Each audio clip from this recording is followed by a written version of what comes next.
Pergi setan. Yung parintang.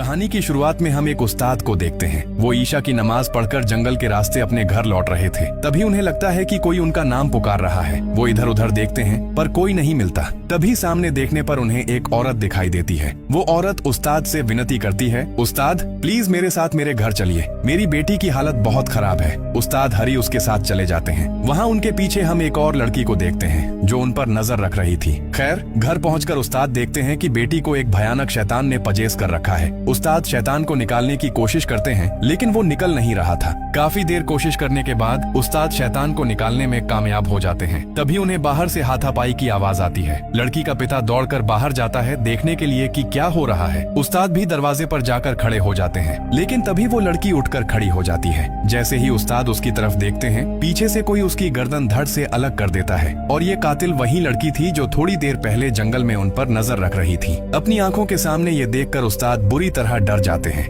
बाहर जाकर देखते हैं कि उस लड़की ने सबको मार डाला है और ये सीन यहीं कट होता है। इसके बाद हम दारू नाम के रिपोर्टर को देखते हैं जो एक खास केस इन्वेस्टिगेट करने आया है। उसे दरअसल आर्यू नाम के पुलिस ऑफिसर ने बुलाया था क्योंकि इस घर में एक आदमी का मर्डर हुआ है। लेकिन हैरानी की बात यह है कि मरने वाले की बॉडी से हार्ट निकाल लिया गया है। जब वो लाश को ध्यान से देख रहे थे दारू को रूम में एक शैडो दिखाई देती है। आर्यू लाइट मारता है तो शैडो हवा में गायब हो जाती है। तभी वहाँ रखा एक बॉक्स अचानक हिलने लगता है। दोनों बंदूक और लाइट लेकर बॉक्स की तरफ बढ़ते हैं लेकिन अंदर से अचानक एक कुत्ता निकलता है जिससे आर्यू काफी डर जाता है। खैर दारू अपना काम खत्म करके वहाँ से निकल जाता है। इसके बाद हम उस बिल्डिंग की छत पर एक औरत को देखते हैं। इसका नाम पाकुंजारा है। पाकुंजारा के हाथ में एक इंसान का हार्ट है। वो उसे एक सफेद कपड़े में लपेट रही है और ये हार्ट उसी आदमी का है जिसकी लाश हमने अभी देखी थी। वहाँ एक और लड़की दिखाई देती है लेकिन वो अपने बस में नहीं है। उसके अंदर कोई शैतान है। तब लड़की के अंदर का शैतान पाकुंजारा से कहता है, हमारे पास ज्यादा वक्त नहीं है, जो करना है जल्दी करो। तब पाकुंजारा कहती है, रेड मून आने से पहले हमें और भी हार्ट्स चाहिए। और तभी हमें पाकुंजारा का असली चेहरा दिखाई देता है। वो असल में बहुत बूढ़ी औरत है लेकिन शैतानी ताकतों की वजह से अब भी एक जवान लड़की के रूप में है। पाकुंजारा उस लड़की के अंदर मौजूद शैतान से कहती है, मैं जितनी जल्दी हो सके आपको इस दुनिया में ले आऊंगी। यहाँ पता चलता है कि पाकुंजारा इंसानी हार्ट और ब्लैक मैजिक का इस्तेमाल करके शायद किसी बड़े शैतान को इस दुनिया में बुलाना चाहती है। बात खत्म होते ही लड़की के अंदर से वो शैतान चला जाता है। इसके बाद पाकुंजारा भी वहाँ से निकल जाती है। उसी वक्त दारू का बॉस उसे फोन करता है। वो बताता है कि कुछ दिन पहले गांव में जिस परिवार का खून हुआ था उसके इल्जाम में एक लड़की को पकड़ा गया है और उसे मेंटल हॉस्पिटल में रखा गया है। बॉस उसे वहाँ जाकर रिपोर्ट बनाने को कहता है। डॉक्टर मार्कुम उसकी मदद करेंगे। सीन उस मेंटल हॉस्पिटल में शिफ्ट होता है जहाँ हम एक डरे हुए पेशेंट को देखते हैं। वो वहाँ मौजूद साइमन से कहता है, मेरे साथ यहीं रुको, मुझे डर लग रहा है, मेरे रूम में कोई है। साइमन डांटते हुए कहता है, तेरे पागलपन की वजह से रोज रात यहाँ आना पड़ता है, नौटंकी बंद कर और चुपचाप सो जा। तेरे रूम में कोई नहीं है, तुझे जो दिख रहा है वो बस तेरा हेलुसिनेशन है। फिर साइमन वहाँ से चला जाता है। इसके बाद साइमन ऑफिस रूम में जाता है। वहाँ हमें एक और शख्स दिखता है, साइमन का बॉस रहमत। रहमत से टक्कर लगने की वजह से साइमन के हाथ से चाय गिरकर उसकी यूनिफॉर्म पर लग जाती है। साइमन यूनिफॉर्म साफ करने वॉशरूम चला जाता है। रहमत वहाँ बैठकर गेम खेल रहा था। अचानक उसे लगता है कि किसी ने उसका नाम पुकारा। रहमत उठकर लाइट जलाकर आसपास अच्छे से देखता है लेकिन वहाँ कोई नहीं था। फिर हम वहाँ निंगरूम को देखते हैं, वही लड़की जिसने मूवी की शुरुआत में उस परिवार को मारा था। फ्लैशबैक में दिखता है कि सबको मारने के बाद निंगरूम खुद भी घायल होकर गिर पड़ी थी। तब तक उस्ताद गांव वालों को बुला लाया था और गांव वालों ने मिलकर निंगरूम को पुलिस के हवाले कर दिया था। इधर पाकुंजारा भी उसी मेंटल हॉस्पिटल में दिखाई देती है। वो अपना हाथ काटकर फर्श पर कुछ साइन बनाती है और कहती है, मेरा आदेश है, मेरे सामने आओ। तभी वहाँ हमें एक सोल दिखाई देती है। इसका नाम अलिन है। अलिन का यहाँ के कुछ गार्ड्स ने रेप किया था जिसके बाद उसने सुसाइड कर लिया था। पाकुंजारा अलिन से कहती है, बदला लेने के लिए मैं तुम्हें अपनी ताकत दूंगी लेकिन बदले में तुम्हें मेरा एक काम करना होगा। वो बताती है कि यहाँ निंगरूम नाम की एक लड़की है, तुम्हें उसे मारना होगा। अपना बदला लेने के लिए अलिन राजी हो जाती है और उसके सामने घुटनों पर बैठ जाती है। तब पाकुंजारा अपने हाथ का खून अलिन को पिला देती है। इससे अलिन के अंदर पाकुंजारा की पावर आ जाती है और वो और भी ताकतवर हो जाती है। इसके बाद पाकुंजारा की नजर एक प्रेग्नेंट औरत पर पड़ती है। उसे देखकर वो कुछ सोचती है।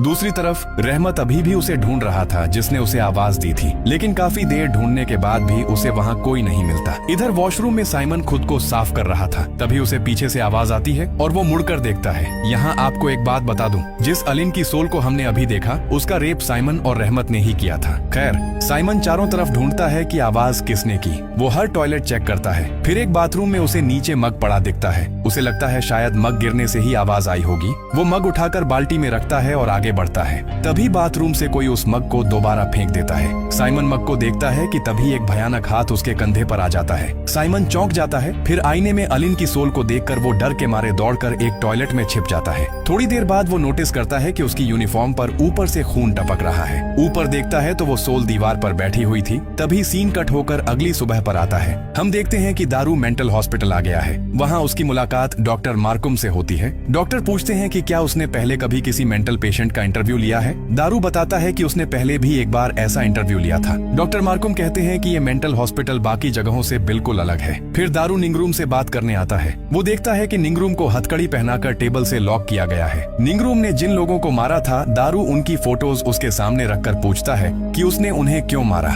निंगरूम कहती है, मेरा काम इस दुनिया में घुसने वाले शैतानों को मारकर इंसानों को बचाना है। ये सुनकर वहाँ खड़ा एक गार्ड हंस पड़ता है। दारू पूछता है कि तुमने इंसानों को बचाने की जिम्मेदारी क्यों ली है। निंगरूम कहती है, मैं पुलिस को सब बता चुकी हूँ, अब मैं दोबारा कुछ नहीं बोलना चाहती। दारू कहता है, तुमने पुलिस को बता दिया वो ठीक है, लेकिन मेरे पास वो रिपोर्ट नहीं है। अगर तुम मुझे फिर से सब खुलकर बताओगी तो बेहतर होगा। निंगरूम कहती है, अगर मैंने पूरी कहानी बताई तो तुम यकीन नहीं करोगे। दारू कहता है, तुम मुझे यकीन दिलाओ, कुछ ऐसा बोलो जिससे मैं भरोसा कर सकूं। फिर वो निंगरूम को कुछ और तस्वीरें दिखाता है जिनकी बॉडी में हार्ट नहीं मिला था। निंगरूम पूछती है, हार्ट के लिए कितने लोग मारे गए हैं। दारू कहता है 4। निंगरूम बोलती है, तो अभी 3 और हार्ट्स चाहिए। दारू हैरान होकर पूछता है, हार्ट्स किस लिए। दूसरी तरफ हॉस्पिटल का क्लीनर टॉयलेट साफ करते वक्त देखता है कि फर्श पर खून पड़ा है। वो दरवाजा खोलता है तो देखता है कि किसी ने साइमन को मार डाला है और उसके हाथ पैर शरीर से बेरहमी से काट दिए गए हैं। और हम तो समझ ही सकते हैं कि उसे किसने मारा है। क्लीनर डर के मारे चिल्ला पड़ता है। उसकी चीख सुनकर निंगरूम समझ जाता है कि साइमन मारा गया है। वो तुरंत दारू से कहता है, मेरी मदद करो, हमारे पास ज्यादा वक्त नहीं है। निंगरूम टेबल से अपना हाथ छुड़ा लेता है। वो दारू को पकड़ लेता है और कहता है, मुझसे वादा करो तुम मेरी हेल्प करोगे। मैं अपने वेपन के बिना उससे नहीं लड़ सकता।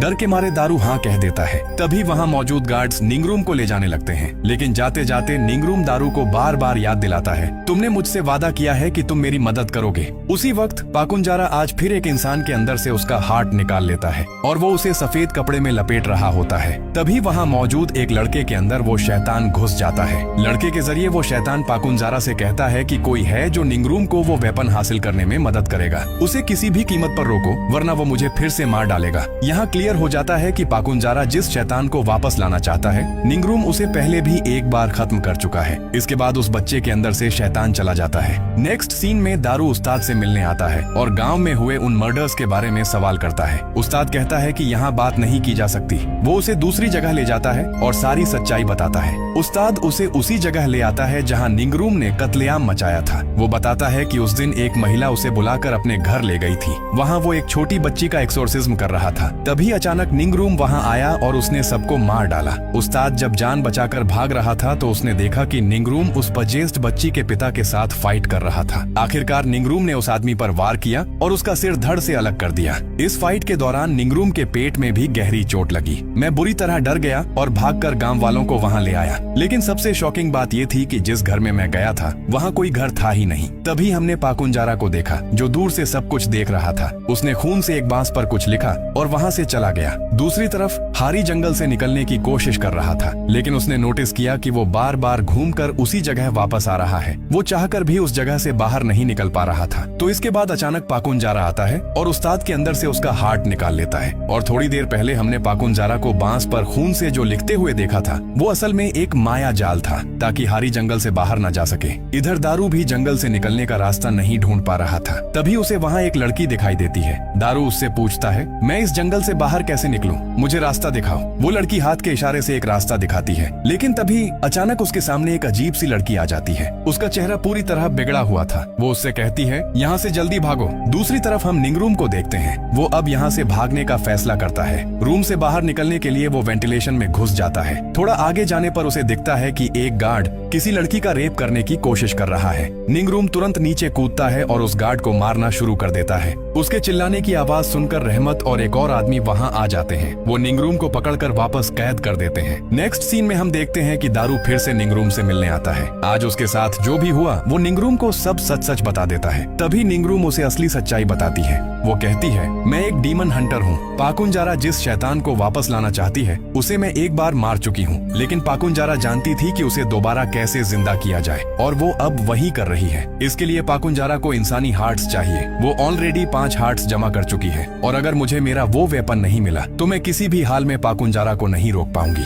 तुम्हें वो वेपन वापस लाने में मेरी मदद करनी होगी। यहाँ एक बात नोट करने वाली है, पाकुंजारा जिनका हार्ट निकाल रही है वो सब अलग अलग धर्मों के रिलीजियस लीडर्स थे। इसी मकसद से पाकुंजारा ने हरी को फंसाने की कोशिश की थी, जो हमने मूवी की शुरुआत में देखा था, लेकिन निंगरूम की वजह से उस बार हरी बच गया था। खैर, इधर आर्यू फोन करके दारू को बताता है कि हरी की लाश मिली है। ये सुनते ही दारू वहाँ से निकलकर आर्यू के पास चला जाता है। दारू आकर देखता है कि हरी की बॉडी के अंदर हार्ट नहीं है। तब दारू को समझ आ जाता है कि निंगरूम ने जो भी कहा था वो सब सच था। इधर मेंटल हॉस्पिटल में हम उस गार्ड को देखते हैं जो फिर से उस लड़की का रेप करने जा रहा था, लेकिन इस बार उसका सामना अलिन की सोल से होता है। वो गार्ड डर के मारे भागने की कोशिश करता है। तभी रहमत भी वहाँ आ जाता है। अलिन को देखकर रहमत बुरी तरह डर जाता है। वो डरकर एक अलमारी में छिप जाते हैं, लेकिन अलिन वहाँ आकर पहले उस गार्ड को मार डालती है। फिर वो रहमत के हाथ पैर खींचकर शरीर से अलग कर देती है और उसे बहुत तड़पा कर मारती है। इसके बाद हम देखते हैं कि पाकुंजारा उस मुर्दा घर मॉर्ग में आ गई है, जहाँ सबकी लाशें रखी हैं। वहाँ पाकुंजारा खून से कुछ लिखती है और चली जाती है।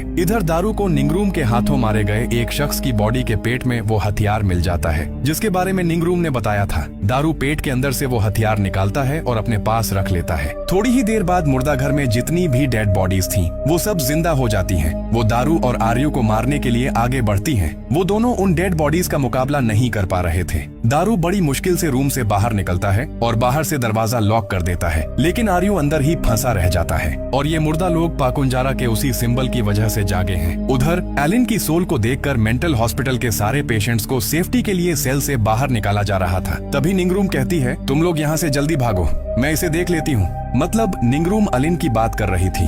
आपको याद होगा कि पाकुंजारा ने अलिन को निंगरूम को मारने का काम दिया था। यहाँ उनके बीच भयंकर फाइट होती है, लेकिन निंगरूम अलिन के सामने टिक नहीं पा रही थी, क्योंकि अपने उस वेपन के बिना वो इस शैतान को हरा नहीं सकती थी। इसी बीच पाकुंजारा भी हॉस्पिटल आती है और उस प्रेग्नेंट औरत को अपने साथ ले जाती है। तब भी निंगरूम और अलिन के बीच फाइट चल रही थी। तभी दारू वहाँ आता है और वो वेपन निंगरूम के हाथ में दे देता है। वेपन हाथ में आते ही निंगरूम एक ही बार में अलिन का सिर धड़ से अलग कर देती है। साथ ही निंगरूम के हाथ से सारे जख्म के निशान गायब हो जाते हैं। निंगरूम को अब अपनी असली पावर वापस मिल चुकी है। दूसरी तरफ पाकुंजारा उस प्रेग्नेंट औरत को यूज करके डीमन को वापस लाने का रिचुअल शुरू कर देती है। तभी उस प्रेग्नेंट महिला के पेट में कुछ हलचल होती दिखाई देती है, मतलब शैतान अब पेट से बाहर आने वाला है। ठीक उसी वक्त निंगरूम वहाँ पहुँचती है और पाकुंजारा को लात मारकर नीचे गिरा देती है। तब पाकुंजारा फिर से अपने हाथ के खून से फर्श पर कुछ लिखती है और शैतान से कहती है, मुझे कुछ देर के लिए अपनी ताकत उधार दो। इसके बाद हम देखते हैं कि शैतान पाकुंजारा को अपनी पावर दे रहा है। फिर उनके बीच फाइट शुरू होती है, लेकिन अब निंगरूम पाकुंजारा का मुकाबला नहीं कर पा रही थी। इधर हम देखते हैं कि उस प्रेग्नेंट औरत का पेट फाड़कर एक हाथ बाहर आ रहा है। तभी मौका पाकर पाकुंजारा चालाकी से निंगरूम के हाथ से उसका वेपन गिरा देती है, लेकिन तभी दारू वहाँ आता है और वो वेपन उठा लेता है। जब पाकुंजारा निंगरूम को मारने ही वाली होती है, दारू अपनी जान की बाजी लगाकर उसे बचा लेता है और वेपन निंगरूम के हाथ में दे देता है। वेपन वापस मिलते ही निंगरूम पाकुंजारा पर वार करती है, जिससे तुरंत ही उसके अंदर से शैतानी ताकत निकल जाती है। ठीक उसी वक्त उस प्रेग्नेंट महिला के अंदर से वो शैतान पूरी तरह बाहर आ जाता है। ये देखकर पाकुंजारा बहुत खुश हो जाती है, लेकिन निंगरूम अपने वेपन से उस शैतान को फिर से मार डालती है। इसके बाद निंगरूम घायल दारू के पास जाती है। इसी मौके का फायदा उठाकर पाकुंजारा वहाँ से गायब हो जाती है। शायद वो फिर से उस शैतान को वापस लाने की कोशिश करेगी। मूवी के लास्ट सीन में हम देखते हैं कि दारू किसी तरह जिंदा बच गया था और यहीं पर ये मूवी खत्म होती है।